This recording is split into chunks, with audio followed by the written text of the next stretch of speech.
Hello বন্ধুরা, আজ তো রোববার, তার সাথে কিন্তু আজ আমার বার্থডে। তো চলো আজকে আমাদের বাড়িতে কি কি মেনু হয়েছে সেটাই তোমাদের সাথে শেয়ার করব। ফার্স্টেই হয়েছে এই যে পায়েস। তো চলো এক এক করে তোমাদেরকে দেখাই। এইদিকে পটল ভাজা, বেগুন ভাজা, মাছ ভাজা, আলু ভাজা, ভেন্ডি ভাজা। এইদিকে হয়েছে পেঁয়াজ দিয়ে মুসুর ডাল। এইদিকে হয়েছে সর্ষে দিয়ে বাটা মাছ। এইদিকে এখনো হচ্ছে কাতলা মাছের কি এটা গো মা? কোরমা। কোরমা।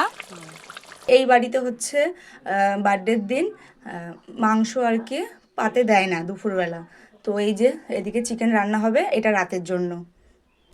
এইদিকে আমের চাটনি আছে, তার সাথে পাঁপড় আছে। এইদিকে এই যে সব ফ্রিজে হচ্ছে মিষ্টি দই রাখা হয়েছে। এই যে এইদিকে শসা আছে, এটা স্যালাডের জন্য কাটবো। এই হচ্ছে আজকে আমার বার্থডের মেনু আমার শ্বশুরের বাড়িতে। Thank you ball.